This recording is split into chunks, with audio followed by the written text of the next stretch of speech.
Hey, what's up guys? So in this video, we will see how to create multiple photos in one PDF on any Samsung phone.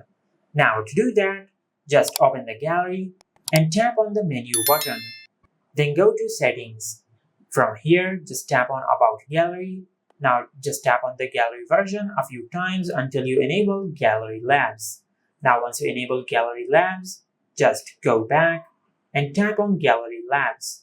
Now from here, just enable Save as PDF. Once you do that, just go back. Now just select the images which you want to save in a single PDF. Now just tap on Create and select Save as PDF. Now just select the order. You can select default or reverse. I will select default.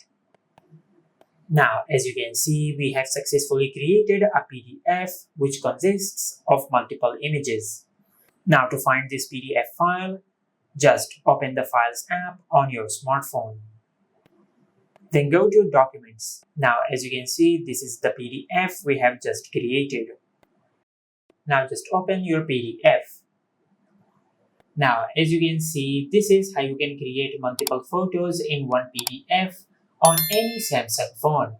If you found this video helpful, please like the video and subscribe to our channel and hit the bell icon to get notified when we upload a new video.